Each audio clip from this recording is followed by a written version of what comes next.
Uttarakhand tourism policy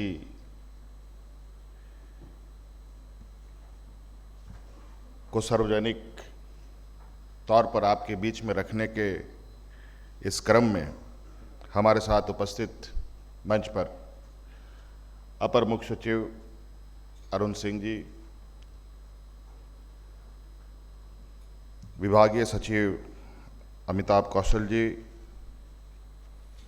गृह सचिव हमारे प्रधान सचिव राजीव अरुण एक्का जी, सचिव हमारे विनय चौबे जी, राज्य के सभी हमारे पदाधिकारीगण और विशेष तौर पर यहाँ आए हुए आप सभी महानुभाव, सम्मानित अतिथिगण, पत्रकार मित्रों, सबसे पहले आज के इस अवसर पर यहाँ उपस्थिति के लिए आपका मैं बहुत बहुत शुक्रिया अदा करता हूँ और अपनी ओर से जोहार करता हूँ।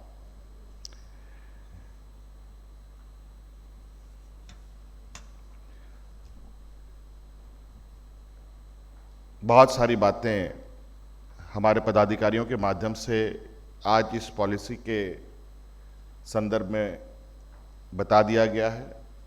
आज उसकी पुस्तक का भी अनावरण हुआ है, वेबसाइट भी इसकी बनी हुई है जिसके माध्यम से पूरी जानकारी अब तक जाएगी। मैं मोटे मोटे तौर पर कहना चाहूँगा, चूँकि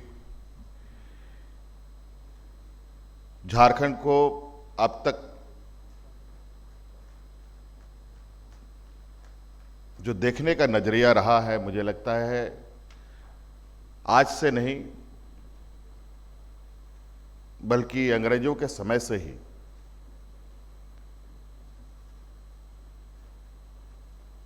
और वो नजरिया रहा है मात्र खनिज संपदाओं को लेकर। हमारे स्टेट में लगभग 42% खनिज संपदाएं पाई जाती हैं, विभिन्न प्रकार के।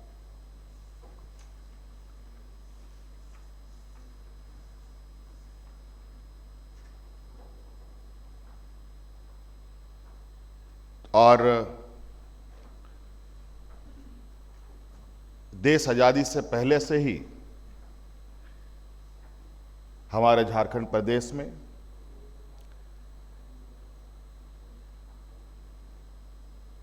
खनिजों का उत्खनन होता रहा है। इसलिए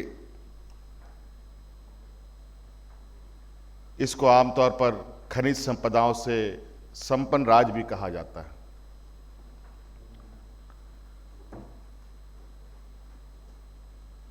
हमारे झारखंड प्रदेश को बने हुए 20 साल हो गए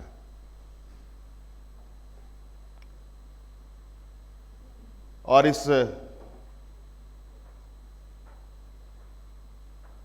राज्य का बनने के पीछे भी एक बहुत लंबा इतिहास है। 30-40 सालों का संघर्ष की उपज ये झारखंड प्रदेश है, क्योंकि ये एक आदिवासी बहुल राज्य है।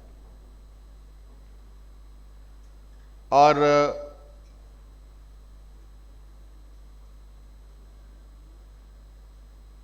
जबकि ये खनिज संपदाओं से भरपूर ये राज्य है, फिर भी वहाँ के लोग और झारखंड प्रदेश का पिछड़ापन भी किसी से छुपा नहीं है।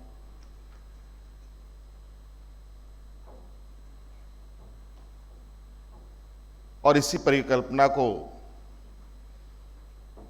ध्यान में रखते हुए कि राज्य अलग किया जाएगा, यहाँ के लोगों का विकास होगा, इस राज्य का विकास होगा, यहाँ के लोगों में आर्थिक, सामाजिक, राजनीतिक, बौद्धिक ताकतें बढ़ेंगी। लेकिन कमोवेश राज्य अलग होने से पहले भी ये देखने का बहुत अच्छा मौका नहीं मिला और विगत 20 वर्षों में भी ऐसा बहुत सुखद अनुभव एहसास करने का मौका नहीं मिला। मुझे लगता है अब तक झारखंड को देखने का नजरिया जो रहा है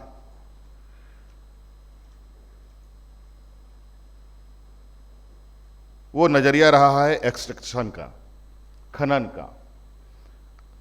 और अब ये सरकार झारखंड को देखने का नजरिया अट्रैक्शन की ओर ले जाने का प्रयास कर रही है। और इसी का छोटा सा हम लोगों ने प्रेजेंटेशन आपके समक्ष रखा है।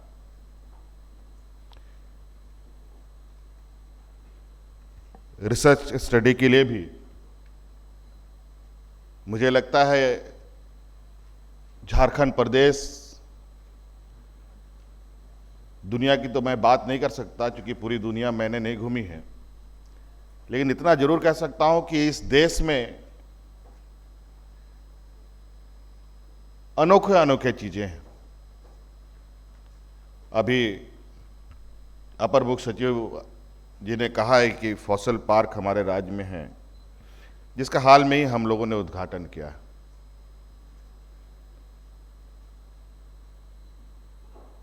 जो पेड़ पत्थर बन गए, उन पेड़ों को काटकर लोगों ने क्रश करके अपने मकानें बना ली, स्टोन चिप्स के रूप में। लेकिन अवशेष हैं, उसे अभी हम लोगों ने बचाया है। इसके अलावा और जो लगभग, जो रिसर्च स्टडीज कहते हैं 15 करोड़ साल पुराना वो अवशेष हमारे राज्य में अवस्थित है।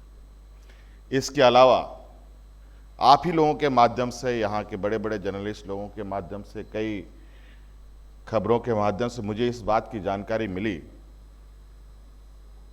कि जब दुनिया में चारों तरफ, जब ये दुनिया पानी से बना हुआ था, उस समय जब धरती की उत्पत्ति हुई, कहा जाए कि पहला बीज जो देखने को मिला वो हमारे झारखंड के सिंहभूम में मिला है, और जिसकी उम्र लगभग 350 करोड़ पुराना है, जहां आज बड़े पैमाने पर आयरन ओर पाए जाते हैं।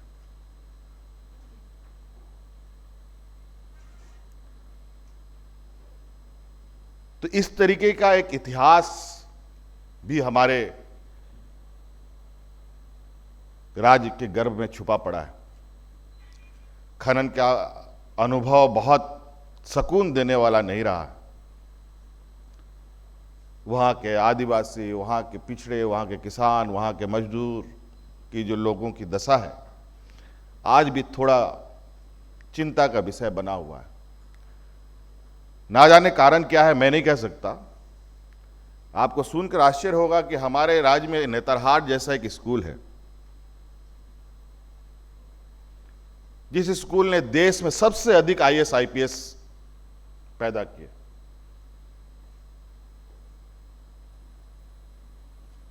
जो राज्यों में भी हैं, केंद्र में भी बैठ करके नीतियां बनाते हैं, सरकार को सहयोग करते हैं।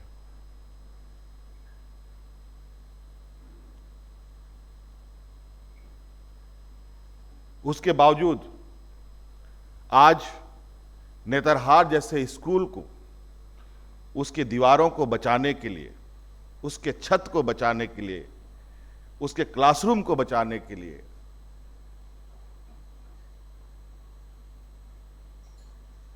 उसके पूरे आधारभूत संरचनाओं को बचाने के लिए सरकार जद्दोजहद कर रही है।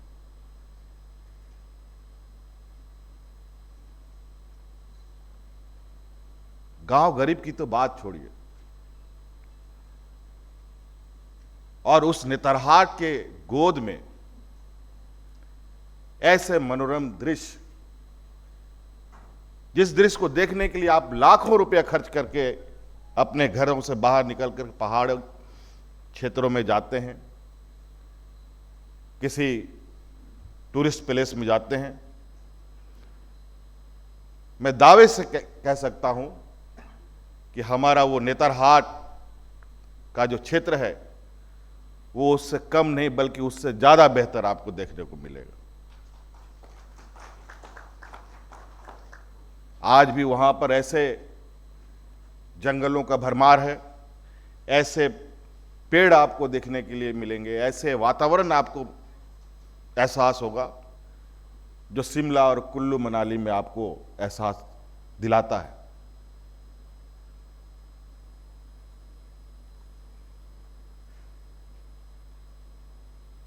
लेकिन इन सब चीजों को हम लोगों ने संरक्षण करने में कहीं ना कहीं गलतियां हुई हैं या छूट से गए हैं। आज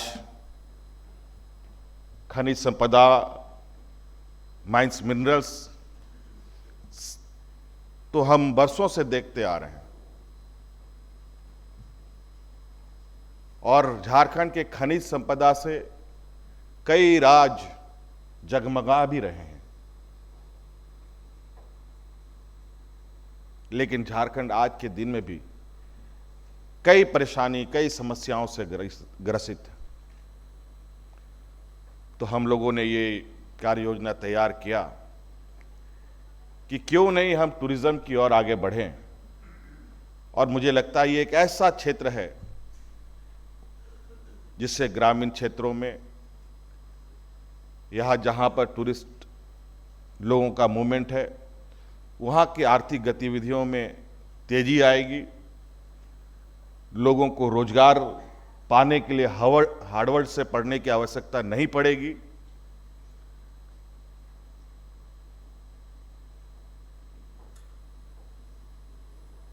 और कहीं ना कहीं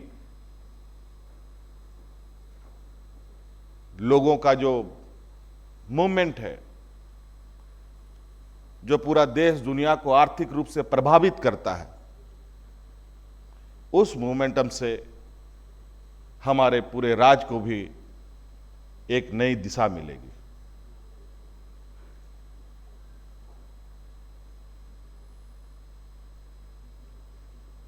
अभी हम लोग 2019 के बाद देश के वैश्विक महामारी, दुनिया के वैश्विक महामारी ने हमारे देश को भी घेरा। हम भी उससे अछूते नहीं रहे, हम भी उसके चपेट में आए।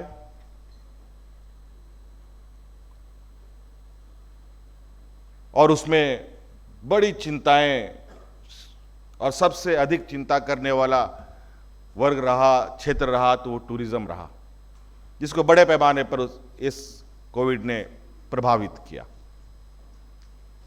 बड़े पैमाने पर जो हमारे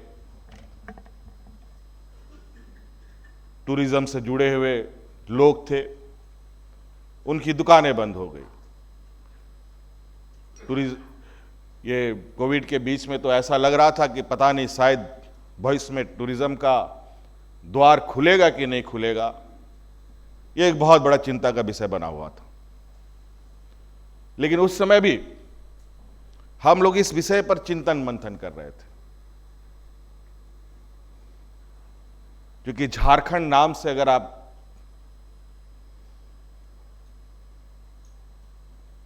झारखंड नाम को थोड़ा आप एलोबरेट करें तो झाड़ झंकड़ वाला ये राज्य, नदी, पहाड़, जंगलों से घिरा हुआ राज्य ही इसका नाम झारखंड है। खूबसूरत वादियां, अनगिनत जलप्रपात, बड़े बड़े वाटर रिजर्वायर, क्या नहीं है। मैं तो समझता हूं जितना संपन्न हम जमीन के अंदर है, उतना ही संपन्न हम जमीन के ऊपर भी है। आज उसी को एक डिस्प्ले के लिए हम लोग यहां आप लोग के समक्ष आए हैं। झारखंड की जमीन के नीचे तो सब लोगों ने सर्वे कर लिया, चाहे वो सैटेलाइट के माध्यम से या अलग अलग तरीके के माध्यम से। लेकिन झारखंड के खूबसूरत मनोरम दृश्य को शायद किसी ने आज तक बहुत करीब से नहीं देखा। आज मैं जिस कपड़े में हूं, ये हमारे राज्य में बनता है। हमारे कारीगर गांव के बनाते हैं। और आपको सुनकर आश्चर्य होगा, देश का सबसे बड़ा तसर उत्पादक अगर कोई है देश में तो वो झारखंड प्रदेश है। लेकिन सिल्क या तो मद्रास का सिल्क के नाम से जाने जाएंगे या भागलपुर के सिल्क के नाम से जाने जाएंगे।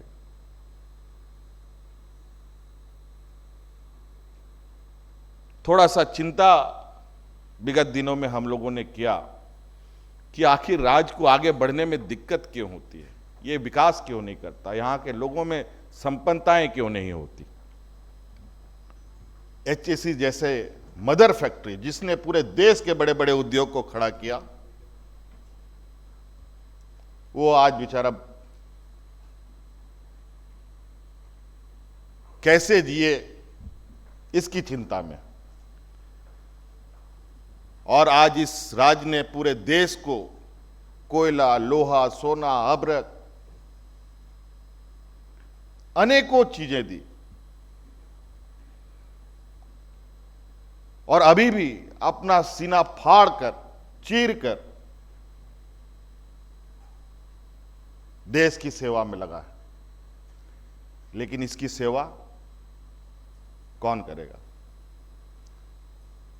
कहीं ना कहीं जब इसके तह तक हम लोगों ने जाने का प्रयास किया तो मुझे बिल्कुल यह साफ तौर पर दिखा कि इस राज्य को सिर्फ एक दुधारू गाय के रूप में देखा गया, बल्कि इसके सेवा करने लोग भूले सके। आज इसी को एक प्रयास है, क्योंकि झारखंड के प्रति जो हमारा लगाव है, और हम ये गौरव से कह सकते हैं, आज जिस कार्य योजनाओं के साथ हम आगे बढ़ रहे हैं, आज हमारे राज्य में वाटरवेज भी हैं, एयरवेज भी हैं, रेलवेज तो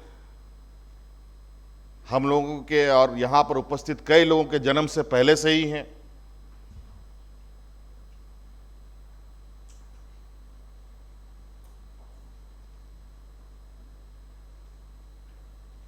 तो कई ऐसी चीजें हैं जो हमारे राज्य को विशुद्ध रूप से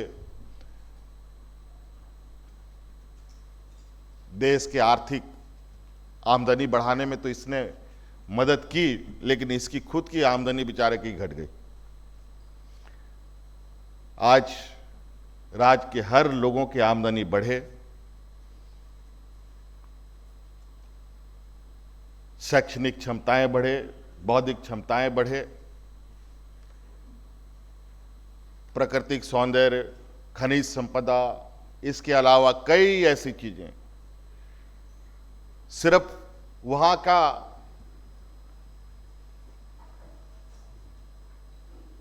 मिट्टी ही और वहां का सोना ही, वहां का कोयला ही, वहां का अभ्रक ही, वहां का यूरेनियम ही महत्वपूर्ण नहीं है, बल्कि वहां के लोग भी इतने एनर्जेटिक और इतने टैलेंटेड हैं।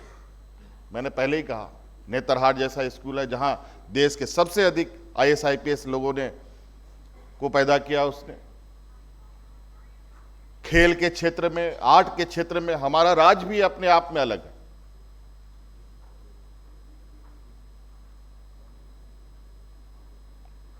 धोनी जैसा खिलाड़ी क्रिकेट का हमारे राज्य से आता है। सलीमा टेटे जैसी लड़की जो सीमित संसाधन में, जिसको घर में 2 वक्त का खाना नहीं जुटता है, वो बच्ची आज देश में, देश का प्रतिनिधित्व दुनिया में कर रही है हॉकी के क्षेत्र में।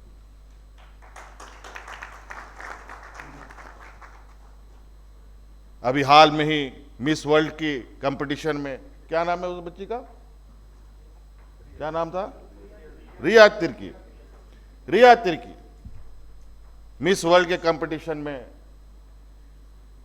के स्टेज तक पहुंची। एक ट्राइबल लड़की आप अंदाजा लगा सकते हैं कि कोई ऐसी चीजों में हम कम नहीं हैं जिससे हम आगे नहीं बढ़ सकते। कहीं ना कहीं हमारी दक्षता को, हमारी क्षमता को, हमारी ताकत को लोगों ने दबा के रखा, संसाधनों को हम तक नहीं पहुंचाया। बहुत खुशी होती है। आज कल ही हमारे पास 5 बच्चियों को हमने अमेरिका भेजा था। हमें कहां कहां गए थे वो बच्चियां? अच्छा, हाँ, यूएस गई थी हॉकी खेलने, छोटी छोटी बच्चियां। और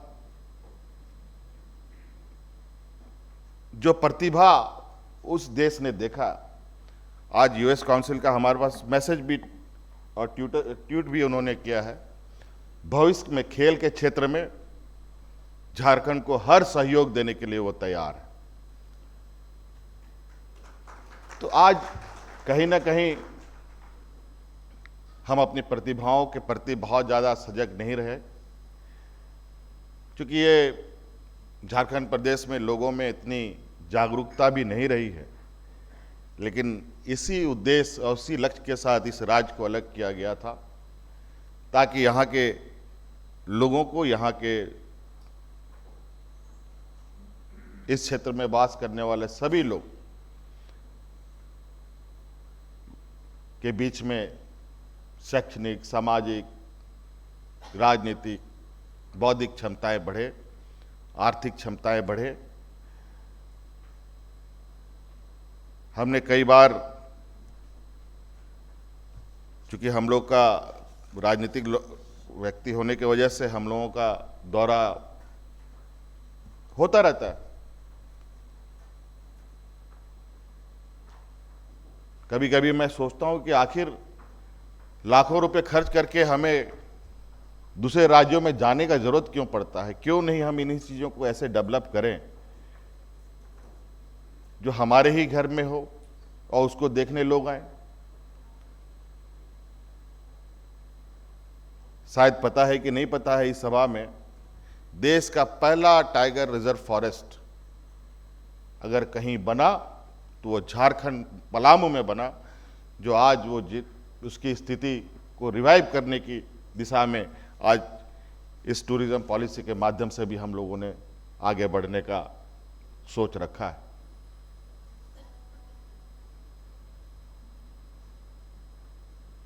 तीर्थ स्थल के बारे में सचिव ने क्या क्या हमारे पास एक मोटा मोटा ये आपको बता दिया गया है, लेकिन सिर्फ यहीं पर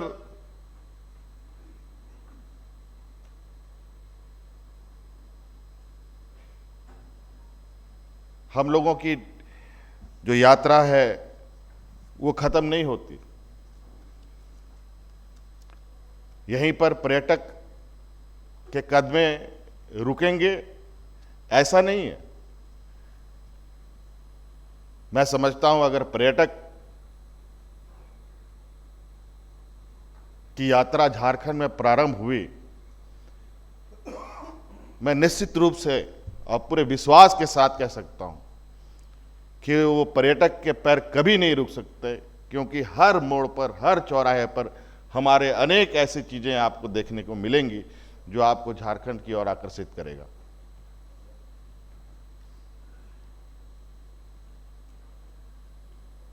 इसलिए मुझे पूरा विश्वास है और आज इसी प्रमोशन के लिए हम लोग यहाँ आए हैं।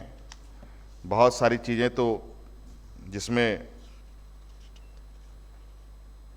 ये हम लोग का पहला पड़ाव है, पहला कदम है। पॉलिसीज तो हमने बना दी। मैं इस मंच से एक ही बात कह के अपनी बातों को समाप्त करना चाहूँगा कि आप सब लोग को आज ये पहला दिन है हमारे टूरिज्म पॉलिसी के लॉन्चिंग का। बहुत सारे सहयोग सरकार की तरफ से क्या मिलना है वो भी मोटे तौर पर बताई गई है।